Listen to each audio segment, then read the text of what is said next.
मैं श्रेष्ठ हूँ यह आत्मविश्वास है, लेकिन मैं ही श्रेष्ठ हूँ यह अहंकार है। एक बार की बात है, किसी शहर में एक आदमी रहता था। वो आदमी काफ़ी ईमानदार और मेहनती था। वो अपना हर काम पूरी ईमानदारी और लगन से करता, पर पिछले कुछ दिनों से वो आदमी काफ़ी दुखी और परेशान रहने लगा था। उसे समझ नहीं आ रहा था कि वो अपनी परेशानियों से बाहर कैसे निकले। वो दिन रात यही सोचता रहता कि उसे इन परेशानियों से छुटकारा कैसे मिलेगा। इसी कारण वो रातों को सो भी नहीं पाता।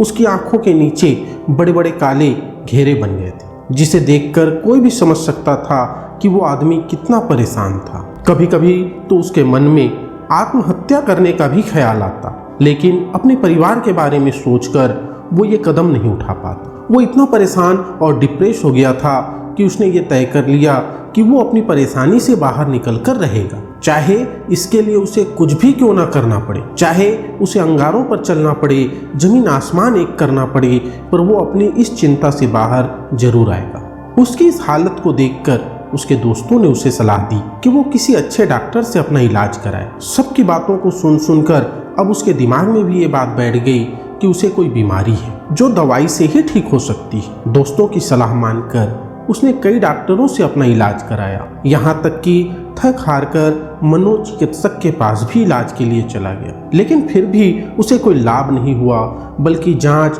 और दवाइयों में उसका बहुत सारा पैसा और समय बर्बाद हो गया, जिसके कारण उसकी परेशानी और बढ़ गई। वो पहले से ज़्यादा चिंतित रहने लगा। तब उसके एक मित्र ने उसे सलाह दी, पास के गांव में एक महात्मा आए हुए हैं जो तुम्हारी समस्या जरूर दूर कर देंगे। और सबसे बड़ी बात जो उसने बताया कि वो इसके बदले में तुमसे कुछ भी नहीं लेंगे। अपने मित्र की बात मानकर वो आदमी महात्मा के पास पहुंच जाता है। जब वहां पहुंचता है तो देखता है कि वो महात्मा तो ध्यान में मग्न है। उन्हें ध्यान में बैठा देखकर वो आदमी भी वहीं उनके सामने बैठकर उनके ध्यान से बाहर आने की प्रतीक्षा करने लगा। कुछ टाइम बाद महात्मा ने आंखें खोली तो अपने सामने एक युवक को बैठा देखा जो बहुत परेशान और चिंतित लग रहा था। उसकी आंखों के नीचे काले घेरे देखते ही वो समझ गए कि ये आदमी अपने जीवन से कितना दुखी और परेशान है। महात्मा ने उस आदमी से पूछा, क्या समस्या है तुम्हारी? उस आदमी ने कहा, मैं अपने जीवन से बहुत परेशान हूँ। मैंने अपनी परेशानी दूर करने के लिए बहुत सारे उपाय किए, पर मेरी परेशानी कम होने के बजाय और बढ़ गई। मुझे समझ नहीं आ रहा है कि मैं क्या करूँ। मैं बहुत आशा लेकर आपके पास आया हूँ। कृपा करके मुझे कोई ऐसा मंत्र बताएं जिससे मैं अपनी परेशानी से बाहर आ सकूं। इसके लिए मैं कुछ भी करने को तैयार हूं। महात्मा उसकी बातें बड़े ध्यान से सुन रहे थे। जब उसने अपनी बातें पूरी कर ली तो महात्मा बोले, पहले तो आप ये बताओ कि आपके हिसाब से आपकी परेशानी क्या है, क्योंकि रोग को जाने बिना कोई भी वैद्य इलाज नहीं कर सकता। महात्मा की बात सुनकर उस आदमी ने महात्मा के सामने अपनी समस्या रखी। उसने बताया कि उसका रोजमर्रा का जीवन बहुत खलबलीपूर्ण और अस्त व्यस्त। उसे अपनी डेली लाइफ में बहुत ज़्यादा काम करना पड़ता है। सुबह से शाम तक ऑफिस में काम करने के बाद भी उसका काम खत्म नहीं होता। इस कारण मजबूरी में उसे वो काम घर में भी करना पड़ता है। और जब वो ऑफिस से थका हारा घर आता है तो उसकी बीवी के साथ छोटी छोटी बातों में उसकी बहस हो जाती है। उसे लगता है कि उसकी बीवी को कोई भी काम सही तरीके से करना नहीं आता। उसे उसके हर काम में कमी नजर आती। उसकी बातों को बीच में काटते हुए महात्मा ने उससे पूछा, जब तुम सुबह से शाम तक ऑफिस में काम करते हो, फिर तुम्हें वो काम घर में क्यों करना पड़ता है? क्या तुम्हारे ऑफिस में कोई और काम करने वाला नहीं है? महात्मा के इस सवाल का जो जवाब उस आदमी ने दिया, उससे महात्मा को उसकी सारी परेशानी और उस परेशानी से बाहर निकलने का हल भी मिल गया। उस आदमी ने जवाब दिया, काम करने वाले तो कई हैं, पर किसी भी काम को जिस तरीके से मैं करता हूँ वैसा काम कोई और नहीं करता। उनके काम में मुझे बहुत सारी कमियां नजर आती हैं, इसलिए वो सारा काम मैं खुद करता हूँ। कभी कभी इस कारण मुझे रात रात भर जागकर वो काम करना पड़ता है, जिसके कारण घरेलू झगड़े और बढ़ जाते हैं और मैं और भी ज़्यादा परेशान हो जाता हूँ। महात्मा उसकी सारी परेशानियां समझ चुके थे। उन्होंने कहा, तुम मेरे पास मदद के लिए आए हो तो तुम्हें मुझ पर विश्वास रखना होगा और जो मैं बोलूं वो तुम्हें करना होगा। उस आदमी ने जवाब दिया, मैं आपको विश्वास दिलाता हूं, आप जो बोलेंगे मैं वो काम करूंगा, पर मुझे अपने जीवन में शांति चाहिए। इसके लिए मैं कुछ भी करने को तैयार हूँ। आप जहाँ भेजेंगे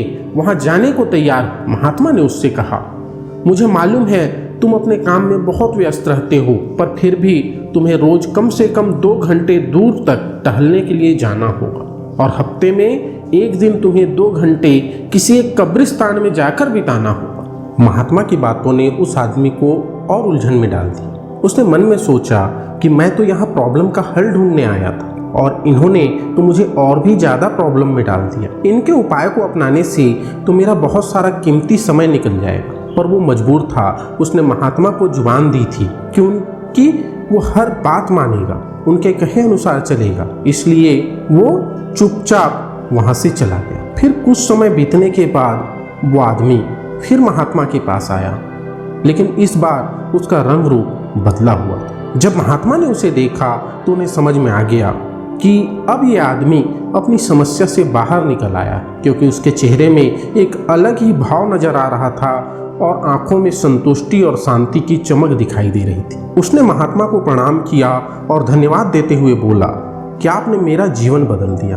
आपके बताए उपाय को अपनाकर मुझे खुद के साथ समय बिताने का मौका मिला। कब्रिस्तान में जाकर कब्र के ऊपर लगे पत्थरों को देखकर मुझे समझ में आया, जो लोग इन कब्रों में दफन हैं, मरने से पहले वो भी मेरी तरह इंसान थे। वे लोग भी रोज कठिन परिश्रम करते और जीवन भर यही सोचते रहे कि संसार का पूरा भार उन्हीं के कंधों पर। वे भी अपने आप को सबसे बेस्ट मानते थे। मुझे समझ में आ गया कि मृत्यु ही परम सत्य है। एक दिन ऐसा आएगा जब मुझे भी इन्हीं के साथ दफना दिया जाएगा और वहां आने जाने वाले लोग मेरी कब्र को देखकर भी वही महसूस करेंगे जो मैं इस समय कर रहा।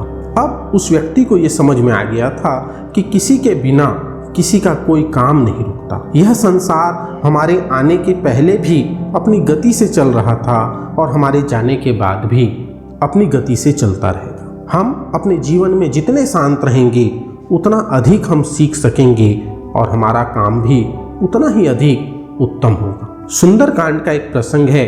अशोक वाटिका में जिस समय रावण क्रोध में भरकर तलवार लेकर सीता माँ को मारने के लिए दौड़ पड़ा, तब हनुमान जी को लगा कि इसकी तलवार छीनकर इसका सिर काट लेना चाहिए, किंतु अगले ही क्षण उन्होंने देखा मंदोदरी ने रावण का हाथ पकड़ लिया। ये देखकर वो गदगद हो गए।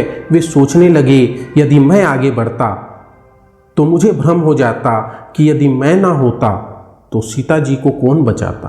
प्रायः हमको भी ऐसा ही भ्रम हो जाता है कि मैं ना होता तो क्या होता, पर यह क्या, सीता जी को बचाने का काम प्रभु ने रावण की पत्नी को ही सौंप दिया।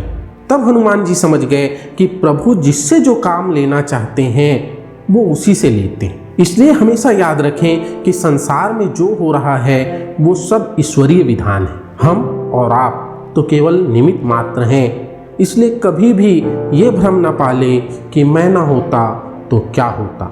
ना मैं श्रेष्ठ हूँ, ना ही मैं खास हूँ, मैं केवल राम का दास हूँ। दोस्तों, कहानी कैसी लगी कमेंट करके जरूर बताइए। अगर कहानी अच्छी लगी तो वीडियो को लाइक शेयर करना ना भूलें। अगर अभी तक आपने चैनल को सब्सक्राइब नहीं किया है तो इस तरह के और वीडियो के लिए चैनल को सब्सक्राइब कर लीजिए, नोटिफिकेशन बेल को ऑन कर लीजिए। मिलते हैं अपने नेक्स्ट वीडियो में इसी तरह के एक और मोटिवेशनल कहानी के साथ। तब तक के लिए इजाज़त दीजिए। जय हिंद, जय भारत।